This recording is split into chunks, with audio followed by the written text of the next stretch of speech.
Trip mo bang bumiyahe at mamasyal? Gusto mo bang kumita sa turismo? Narinig mo na ba ang Viaje del Sol? Ako si Rachel Araha at ito ang Pinoy Wise OFTV.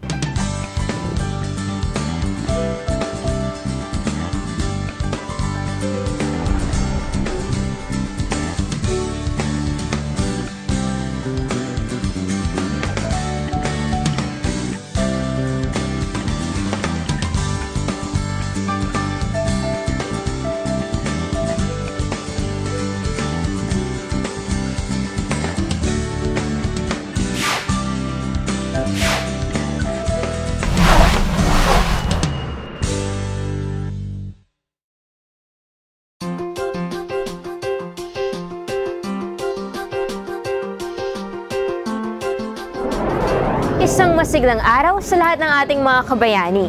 Sa episode natin ngayon ay samahan niyo akong bumiyahe at mamangha sa kakaibang ganda ng mga pangunahing destinasyon sa lalawigan ng Laguna.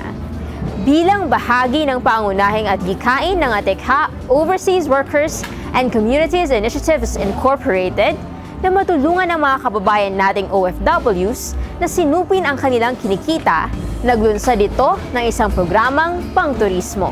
Ito ang Eco-Life Tours and Homestay na nakatuon sa mga pook pasyalan sa San Pablo City, Laguna at mga karatig bayan nito. Sinikap ng ATECHA na matulungan ang lokal na pamahalaan upang mapasigla ang Viaje del Sol, kung saan dinadala ang mga turista sa mga pamosong lawa ng San Pablo at pinapatikim ang masasarap nitong lutuin na siyang pinagmamalaki ng mga taga-Laguna. Ang private sector drive niyan, which is actually yung Viaje del Sol. Yan ang main idea. Yung tourist pupunta sa San Pablo na marami silang mapupuntahan. So ito strictly private private sectors. Ito brainchild ni yung designer na si Patis Tesoro. Brainchild niya kasi nakita niya na sino naman tourist ang pupunta dito kung ang pupuntahan nila ay isang lugar lang.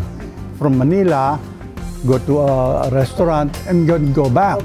So walang masyadong pupunta. Ang ginawa nila naghanap sila ng mga interesting places to go, interesting restaurants. Nagsama-sama, and isa doon yung places to go, yung Panlin Lake. So marami kaming members na nag-produce kami ng brochure, magandang brochure. Nakita nila na maraming mapupuntahan pala sa San Pablo. At kaakibat ng programang ito ay ang paghihikayat sa mga pamilya ng OFWs na gamitin ang kanilang mga naggagandahang tahanan o bahay bakasyunan upang gawing transient homes para sa mga turista. Ako po si Sel Moreno. Asawa ko po isang OFW from Taiwan. Okay lang naman po sa akin yung pag-homestay dito kasi bukod po sa extra income na nakukuha ko, I get to meet other people from other places.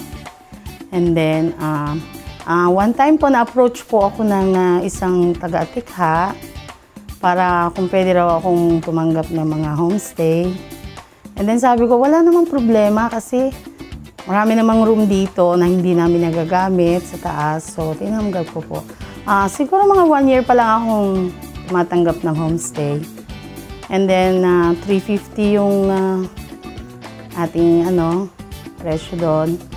And breakfast lang yung ating binibigay kasi maghapon sila sa labas, sa gabi lang sila umuwi. And then, okay naman po, masaya, mababait po yung tumutuloy dito.